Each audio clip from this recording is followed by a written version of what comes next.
Assalamualaikum warahmatullahi wabarakatuh. Alhamdulillahirabbil alamin. Wassalatu wassalamu ala man la nabiyya ba'dah Muhammadin sallallahu alaihi wasallam. Hari ini kita membahas jejak-jejak politik Syafruddin Prawira Negara. Pada beberapa minggu yang lalu kita membahas jejak-jejak ekonomi Syafruddin Prawira Negara. Di antaranya yang paling terkenal adalah apa? Masih ingat? Gunting Syafruddin. Oh iya. Ya, jadi uang dipotong. Sekarang kita mengikuti jejak langkah Syafruddin berkaitan dengan politik. Pak Syafruddin itu lahir di Serang, Banten, Jawa Barat tahun 1911. Sekolahnya itu sesungguhnya adalah hukum. Jadi dia itu sarjana hukum. Tetapi dia juga sangat piawai di dalam ilmu ekonomi, sehingga kebijakan Gunting Syafruddin di bidang ekonomi negara RI ini dipuji juga oleh orang lain yang ahli ekonomi. Misalnya Pak Sumitro Joyohadikusumo, itu bapaknya Pak Prabowo, itu ahli ekonomi, memuji sikap Syafruddin ketika menggunting uang pada saat dibutuhkan oleh negara ini. Tetapi sesungguhnya ilmu pendidikan formalnya itu adalah hukum, Mr. Rechten, atau sarjana hukum. Berkaitan dengan jejak langkah Syafruddin Prawira Negara di bidang politik, paling tidak ada dua hal yang sangat diingat oleh seluruh orang Indonesia, terutama oleh orang tua-tua. Apa itu? Yang pertama tentang PDRI, dan yang kedua tentang PRRI. Apa itu PDRI? PDRI itu adalah singkatan dari Pemerintah Darurat Republik Indonesia.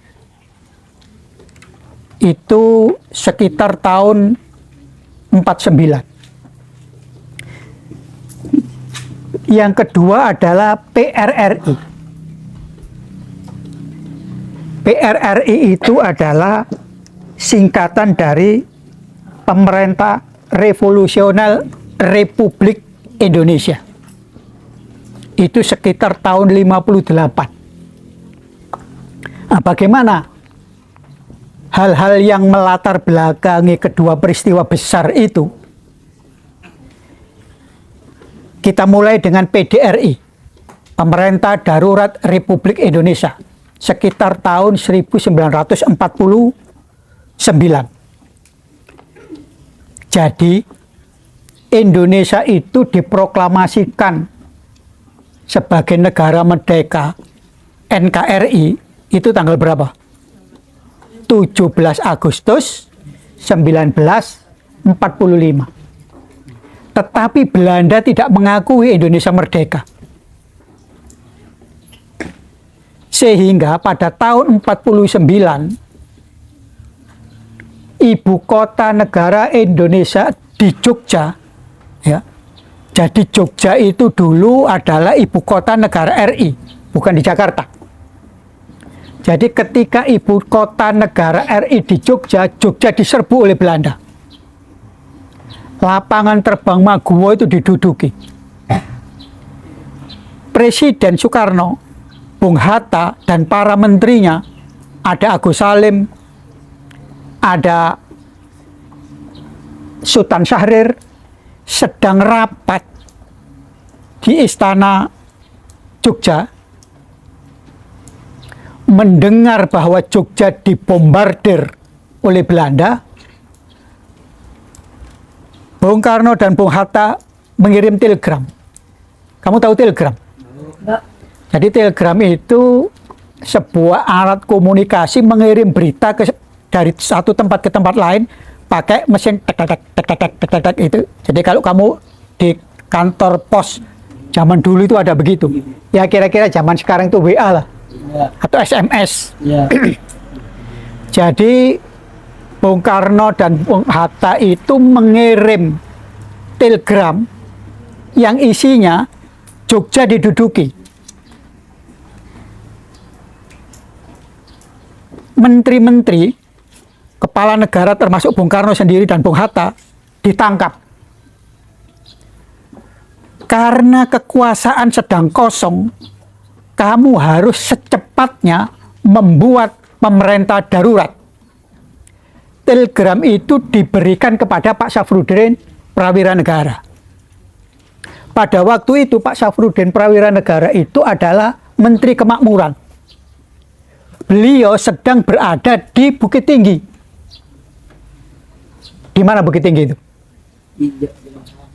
Ya? Sumatera Barat. Jadi Pak Safrudin Prawira Negara dengan beberapa orang itu sedang melaksanakan tugas sebagai menteri, sedang ada di Bukit Tinggi.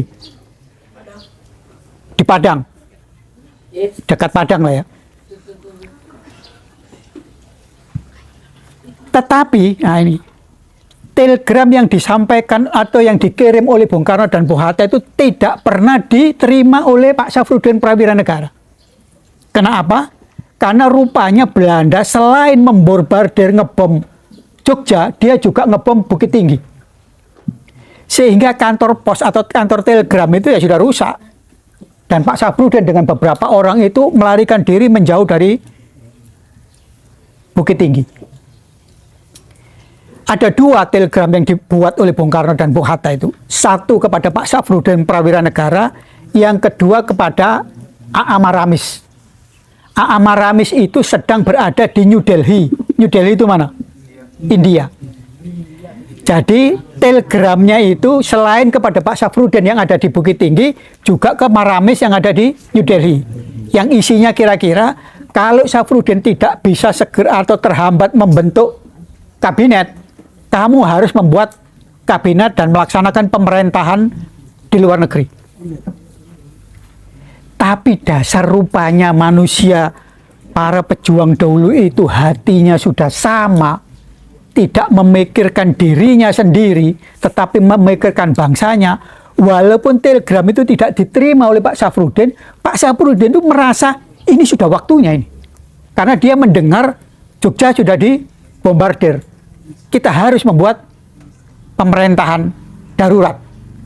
Jadi telegram tidak diterima, tapi dia mempunyai inisiatif untuk membentuk pemerintah darurat di Sungai Dareh.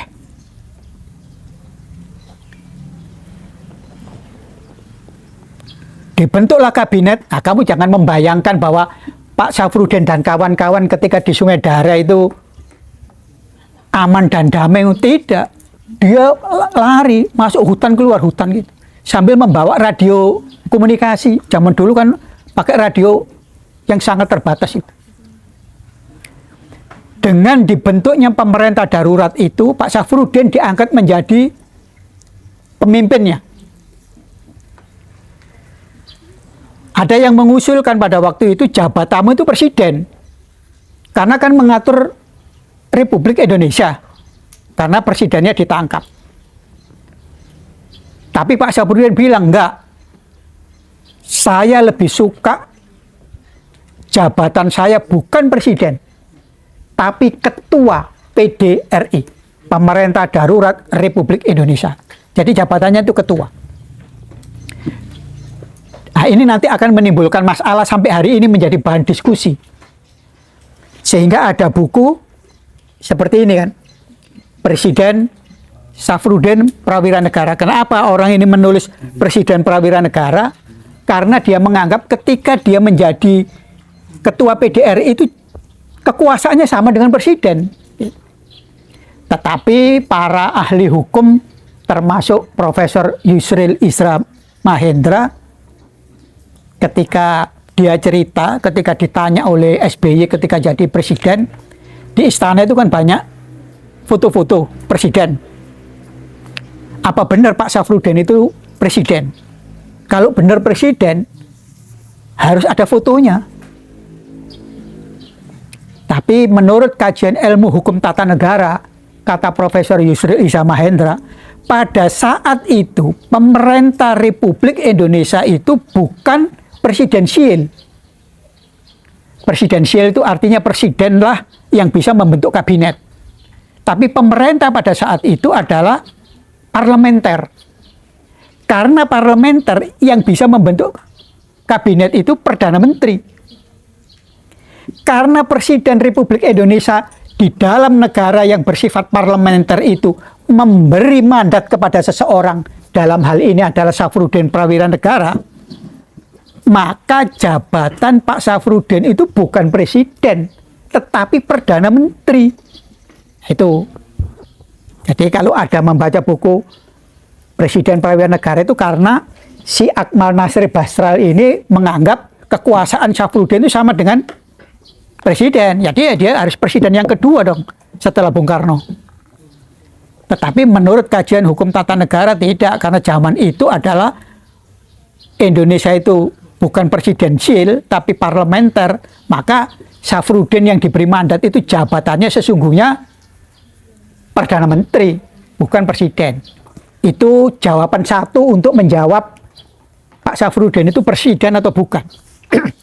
Jawaban yang kedua, ya Pak Safrudin sendiri menulis dirinya itu bukan presiden, tapi apa? Ketua PDRI. Apa? Ketua PDRI. Pemerintah Darurat Republik Indonesia. Dan yang ketiga, surat-surat Pak Safrudin yang sampai hari ini bisa kita lacak di Arsip Nasional. Surat-surat Pak Safrudin kepada Bung Karno itu, Pak Safrudin menulisnya begini, kepada Paduka Yang Mulia Presiden Soekarno. Dan dia ketika menandatangani surat itu, ditulisnya jabatannya apa? Ketua PDRI. Jadi, berdasarkan hal-hal seperti itu, secara yuridik Pak Safrudin itu bukan presiden, tapi Perdana Menteri. Itu mengenai pertanyaan apakah Pak Saf itu presiden atau bukan. Dengan adanya pemerintah darurat itu, Belanda kalang kabut. Kenapa kalang kabut? Maksud Belanda dengan adanya menguasai ibu kota, dalam hal ini Jogja, terus pimpinan-pimpinan Indonesia itu ditangkap. Jadi Bung Karno, Bung Hatta, Agus Salim, Sultan Syahrir itu ditangkap, dibuang ke Brastagi. Ada yang tahu Brastagi? Danau Toba. Di mana Danau Toba? Medan. Medan itu Sumatera apa? Sumatera Utara. Jadi Bung Karno, Bung Hatta, Syahrir itu ditangkap, dibuang ke di tepi Danau Toba itu. Di Brastagi, tepi Danau Toba. Dan kemudian dari situ dia dipindah lagi, dibuang ke Pulau Bangka. Dengan fakta seperti itu, Belanda itu menggembar-gemborkan kepada dunia bahwa Indonesia itu sudah habis, nggak ada negara Indonesia itu. Pemerintahnya sudah tidak ada, uang pimpinannya ditangkap. Tapi dengan adanya Pak Safrudin yang sudah membentuk pemerintah darurat di Sumatera Barat, itu bukan di kantor ya, tapi di hutan, keluar masuk hutan. Dengan radio komunikasi yang sangat terbatas itu, Pak Safrudin dan kawan-kawan itu juga berpidato memberi informasi kepada dunia. Saya Safrudin Prawira Negara adalah Ketua Pemerintah Darurat Republik Indonesia. Soekarno penting bagi kami. Tetapi Indonesia tidak tergantung kepada Soekarno dan Hatta. Itu digembar-gemborkan. Jadi dunia kan jadi bingung loh. Katanya sudah tidak ada pemerintahan. Ini buktinya ada radio yang berpidato dari Syafruddin Prawiran Negara. Sehingga bahkan Syafruddin itu ketika pidato-pidato itu dia meledek Belanda. Kami lebih gagah dari orang Belanda. Kenapa? Jadi negara Belanda itu ketika dijajah Perancis, Raja Belanda itu lari ke London. London itu mana? Inggris. Jadi ketika Belanda itu diduduki oleh Perancis, rajanya itu lari ke London. Tapi kata Pak Syafruddin, kami walaupun sudah dihancurkan ibu kota kami dan pimpinan-pimpinan kami ditangkap, kami masih ada dan berjuang di Indonesia, bukan di luar negeri. Nah, itu juga menjadi bahan ledekan Belanda di luar negeri itu. Akhirnya dengan situasi seperti itu, bahkan kemudian ditambah dengan ada penyerangan bulan Maret. Jadi waktu itu Pak Harto itu terkenal menduduki Jogja itu hanya selama 6 jam. Karena Pak Harto itu adalah sangat dekat dengan Jenderal Sudirman yang memimpin gerilya. Dia menduduki Jogja selama 6 jam. Itu disiarkan ke seluruh dunia. Ini tentara Indonesia bisa menguasai ibu kota. Walaupun 6 jam itu menjadi dampak politik yang luar biasa di luar negeri. Berdasarkan fakta seperti itu, Belanda keteteran dan didesak oleh dunia untuk mengadakan perundingan. Jadi kamu tidak bisa mengatakan Indonesia tidak ada. Indonesia ada. Lalu dibentuklah beberapa perundingan-perundingan sampai kepada perundingan yang terakhir yang disebut dengan Konferensi Meja Buntar. Jadi kalau saya tadi ingin mengatakan inilah situasi foto yang masih ada Pak Syafruddin dan kawan-kawan ketika memimpin pemerintah darurat Republik Indonesia di Sumatera Barat. Jadi bukan di kantor tapi di hutan.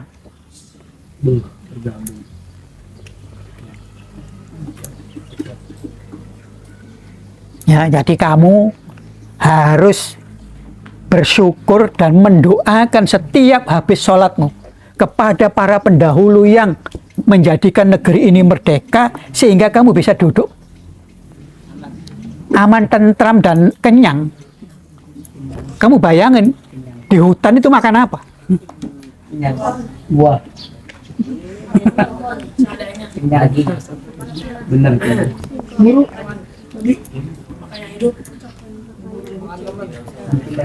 Ya, ini salah satu foto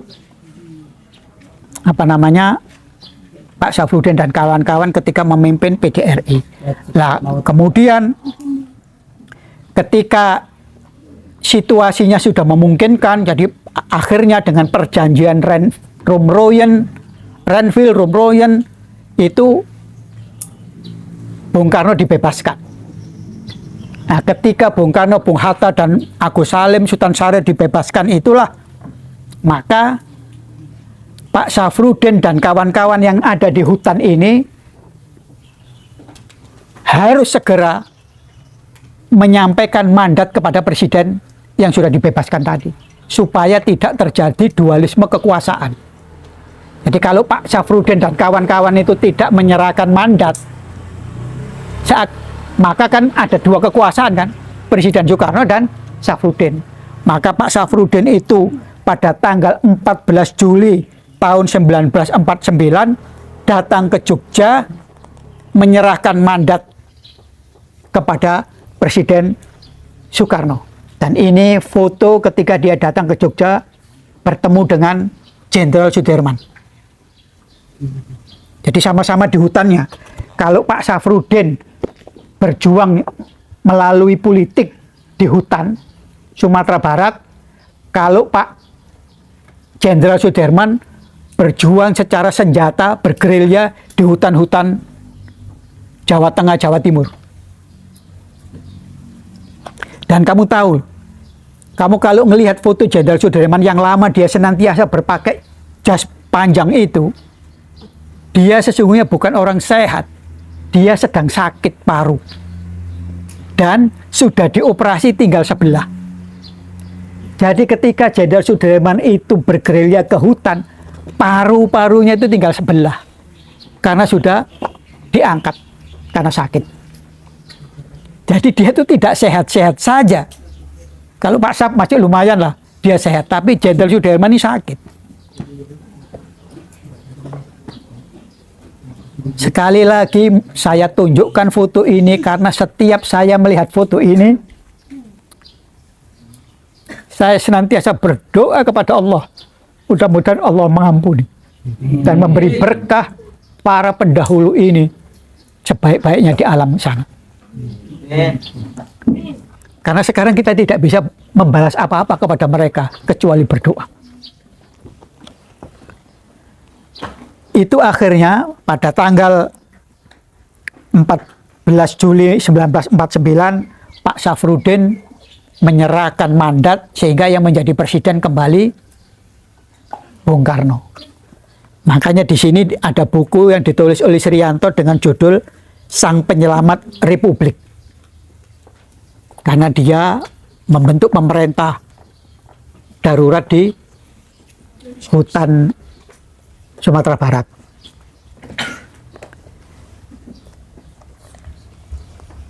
Kalau seandainya itu tidak dilakukan, maka Indonesia sudah lenyap.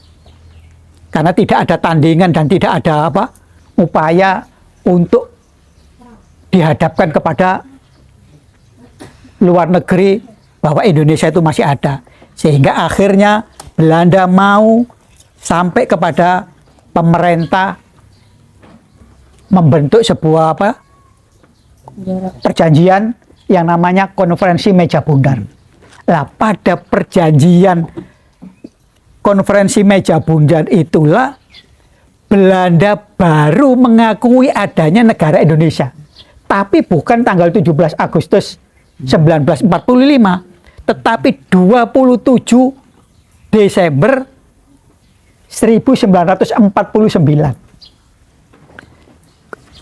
Liciknya Belanda. Kenapa? Indonesia merdeka kan tahun 45. Tapi 45, 46, 47, 48 sampai 49 itu Belanda kan melakukan agresi. Agresi itu apa? Penyerangan 2 kali. Ya namanya penyerangan itu ya bisa merampok, membunuh dan lain sebagainya. Artinya kalau dia mengakui Indonesia lahir tahun 45, tindakan dia 46, 47, 48, 49 itu adalah apa? Kriminal. Dan itu bisa dibawa ke Dewan Keamanan PBB untuk diadili. Karena itu, karena dia sudah kepepet, harus mengadakan perjanjian dengan Indonesia, Konferensi Meja Bundar di Den Haag, Belanda. Liciknya Belanda, iya saya akui Indonesia, tapi bukan 17 Agustus 1945, tapi 27 Desember 1949. Jadi maksudnya apa? Supaya perbuatan mencuri, merampok, membunuh tahun 47, 48, 49 itu dianggap tidak kriminal. Liciknya Belanda. Sampai Belanda itu baru mengakui Indonesia merdeka tanggal 17 Agustus 1945 itu kapan? Baru kemarin tanggal 24, saya lupa tepatnya itu, tahun 2023, baru kemarin, baru 2 tahun kemarin Belanda itu mengakui. Jadi sekarang masih rundingan ini, karena dia sudah mengakui merdeka, ya jangan enak mengakui saja dong. Kamu harus membayar kerugian selama menginjak-injak Indonesia. Karena pada waktu Konferensi Meja Bundar itu liciknya Belanda apa? Saya akui kedaulatan RI, tapi semua utang saya selama di India Belanda Indonesia ditanggung oleh Indonesia. Coba. Nah sekarang kalau dia sudah mengakui tahun 2023 kemarin, jadi Perdana Menteri Mark Rutte itu pidato di Parlemen Belanda mengatakan bahwa kami harus mengakui Indonesia merdeka 17 Agustus 1945 berdasarkan data yang ada. Dan kemudian ditimpali oleh Raja Belanda namanya Willem Alexander. Nanti suatu hari saya akan cerita khusus tentang itu. karena sekarang itu masih proses kan. Terus kemudian si Perdana Menteri Makruk pada tanggal 2023 itu ketemu Jokowi menyampaikan bahwa kami mengakui Indonesia merdeka 17 Agustus 45. Nah, tapi itu harus ada hitung-hitungan secara keuangan dan secara hukum. Nanti kita tunggu jalan cerita yang belum berakhir ini. Sudah dirampok, ya, sudah dibunuh, kita suruh bayar utangnya dia pada waktu konferensi meja bundar. Nah, sekarang ketika dia didesak oleh dunia dan fakta-fakta sejarah bahwa Indonesia itu merdeka 17 Agustus 45 loh, mulai sadar melalui Perdana Menteri Mark Rutte dan Raja William Alexander, baru tahun 2023 kemarin dia mengakui. Kita tunggu ini. Ini tugasmu untuk memperhatikan bagaimana bangsa ini berjuang sampai hari ini. Dimulai dari para pendahulu ini, sampai hari ini belum selesai. Itu adalah sebuah kisah, satu jejak politik Syafruddin Prawira Negara yang sangat berjasa di Republik ini. Yang kedua, ada yang namanya PRRI.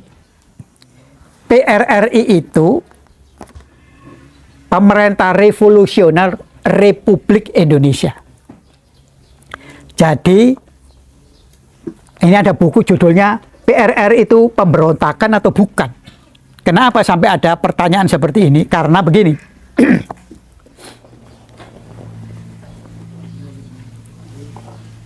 Tahun 50 sampai 58 itu tiba-tiba pemerintah Indonesia itu membuat sebuah kebijakan untuk merampingkan ABRI. Jadi ABRI itu dulu zaman itu banyak, ada TNI, TKR, ada bekas NIKA. NIKA itu tentara yang dulu zaman Belanda. Ada bekas peta yang dibentuk oleh Jepang. Jadi banyak tentara-tentara itu. Tiba-tiba oleh pemerintah Republik Indonesia, mereka itu akan dikecilkan, dirampingkan. Apa kalau sudah dirampingkan begitu? Kan banyak tentara yang nganggur. Lah kalau tentara yang nganggur itu makannya bagaimana? Satu, itu sudah membuat tentara gelisah di daerah-daerah. Yang kedua, sampai hari ini isunya kan sama. Kalau Jokowi kemarin membuat satu harga untuk seluruh Indonesia tentang minyak. Coba, kamu mengalami kan? Jadi baru sampai kemarin saja, Papua itu harga semen, harga komoditas yang lainnya itu lebih tinggi. Harga bensin lebih tinggi daripada orang-orang yang ada di Jawa. Sehingga Presiden Jokowi membuat sebuah kebijakan, tidak bisa. Papua itu juga Indonesia. Harus harganya sama dengan Jawa. Artinya apa? Zaman itu pun ketimpangan antara daerah dan Jawa itu sudah sama. Wabil khusus orang-orang yang ada di Sumatera.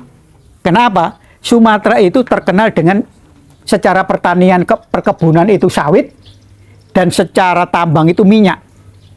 Hasil sawit dan minyak itu banyak. Tapi orang melihat pembangunan di Sumatera itu kok banyak orang miskin. Tidak seperti di Jawa. Itu juga menimbulkan ketidakpuasan orang-orang di daerah ini. Nggak adil ini. Wong kita sama-sama berjuang kok tidak diperlakukan sama. Akhirnya apa?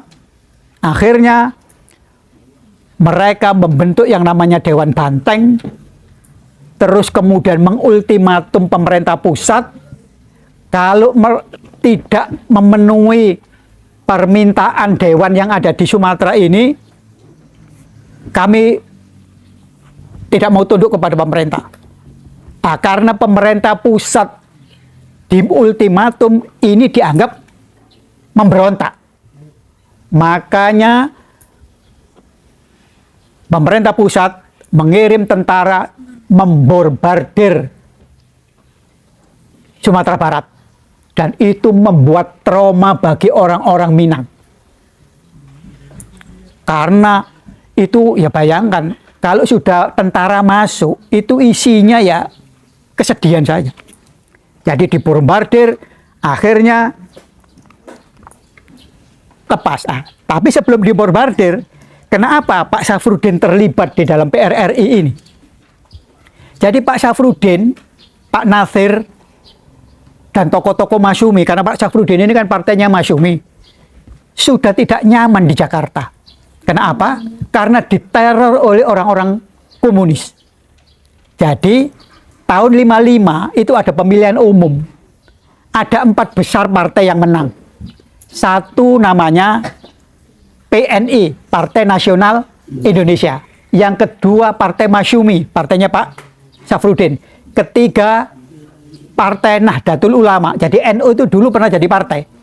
Yang keempat adalah Partai Komunis Indonesia. Jadi PKI itu begitu besar.